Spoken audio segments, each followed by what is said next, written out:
penerjemah. Yang pertama, penerjemahan harus sesuai dengan konteks bahasa sumber dan konteks bahasa sasaran. Contohnya, sayyarah, yaitu mobil dan musafir, atau kisah Yusuf. Lalu falsafah Ikrikiyah, falsafah yang tenggelam, falsafah Yunani. Yang kedua, penerjemahan harus sesuai dengan gaya bahasa sumber dan gaya bahasa sasaran.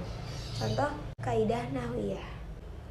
Lalu yang ketiga, penerjemahan harus sesuai dengan ciri khas bahasa sumber dan ciri khas bahasa sasaran.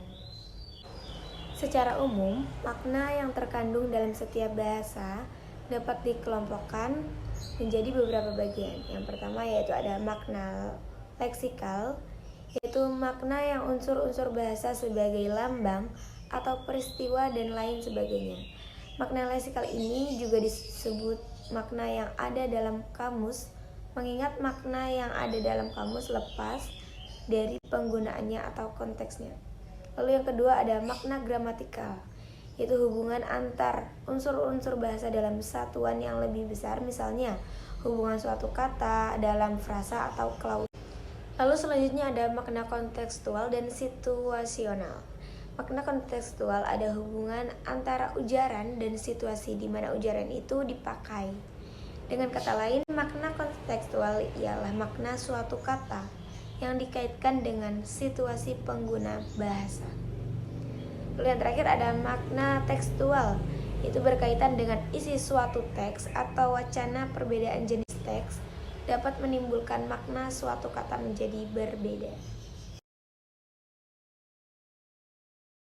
Aspek-aspek bahasa yang pertama yaitu ada semantik.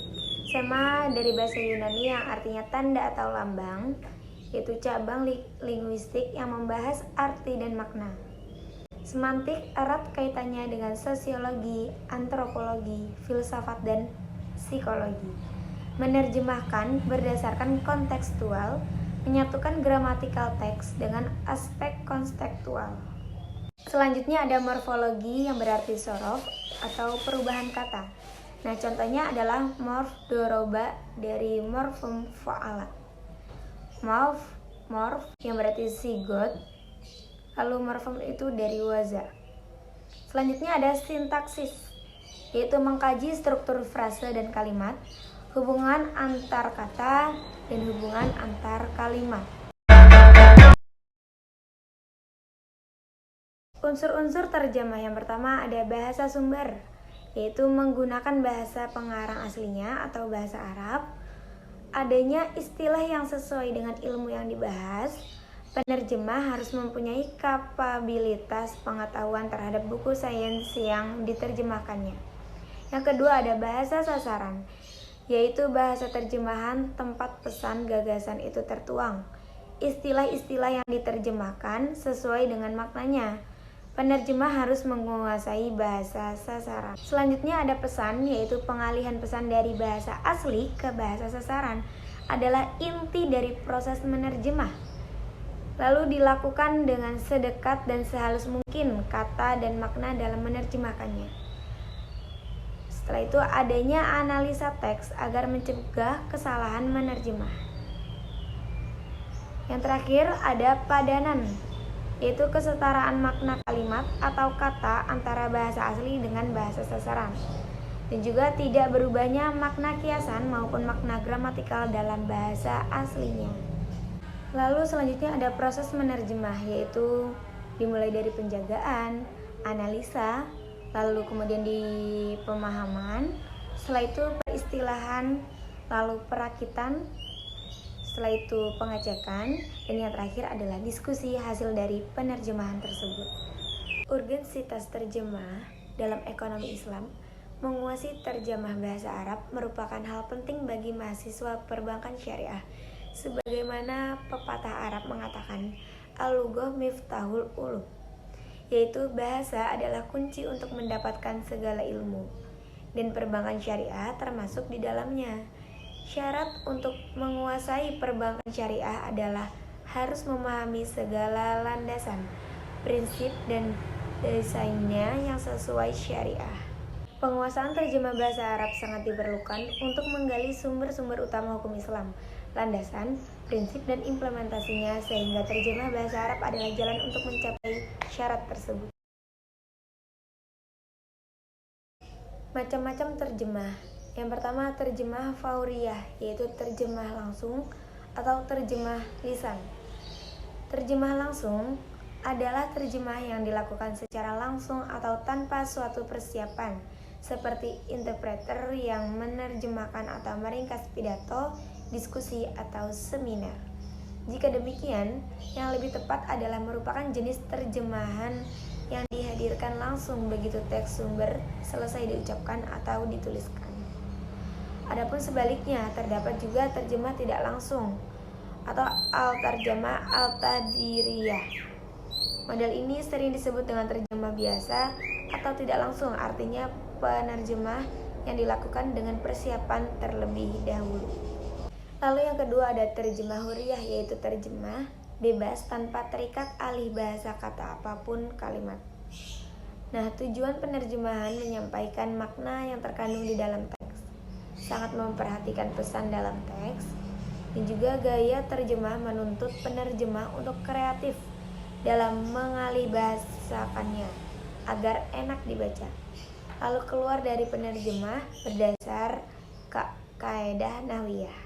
Contohnya, nizam bisa diartikan dengan sistem atau kebijakan.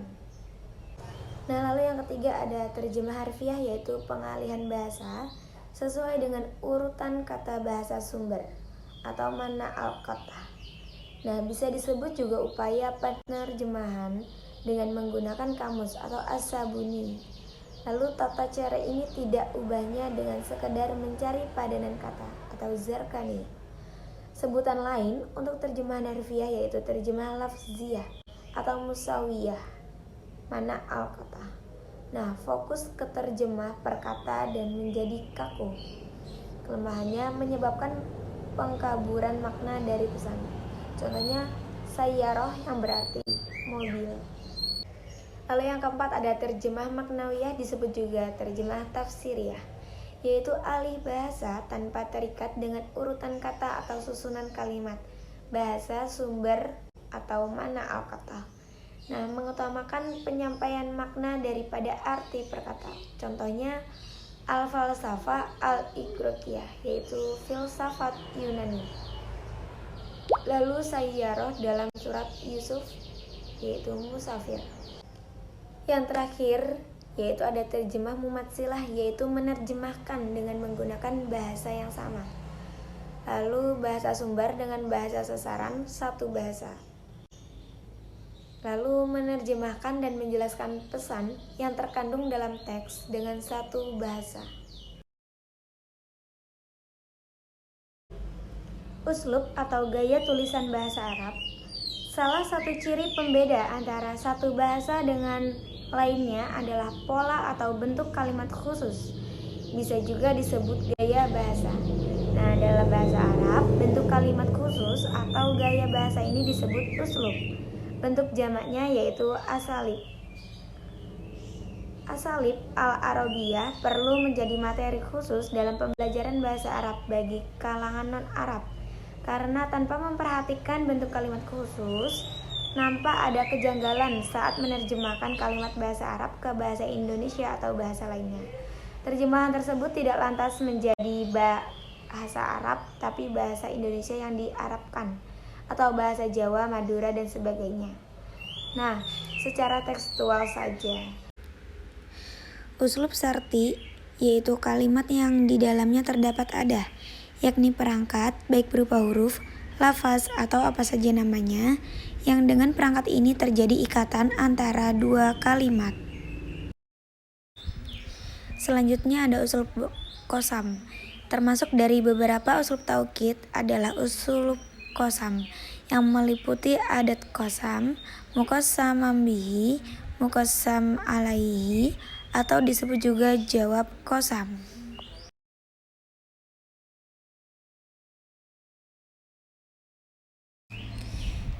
Lalu yang kedua ada uslub madi dan zami. Secara bahasa, madi artinya pujian atau ungkapan perasaan senang dan simpatik.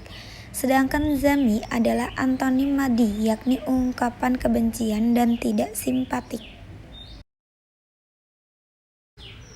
Yang ketiga ada uslub ta'ajub. Secara bahasa, ta'ajub artinya kekaguman atau keheranan. Ungkapan kalimat yang terlontar dari seseorang yang terkagum atau heran pada suatu hal dalam bahasa Arab disebut uslub ta'ajub. Uslub igro dan tazir. Igro adalah perintah atau anjuran untuk melakukan pekerjaan terpuji, sedangkan tazir adalah perintah atau peringatan untuk tidak melakukan pekerjaan tercela. Uslub ikhtisos adalah uslub yang isim zohirnya disebutkan setelah dhamir mutakalim untuk menjelaskan dan mempertegas maksud pembicaraan.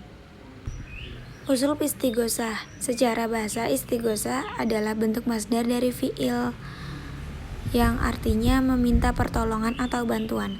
Jadi, uslub istighosah adalah bentukan kalimat yang biasa dipakai orang Arab untuk meminta bantuan. Yang terakhir ada uslub istifham, yaitu bentuk atau pola kalimat interrogatif, yakni satu bentuk kalimat untuk menanyakan sesuatu atau segala hal yang berkaitan dengan sesuatu tersebut.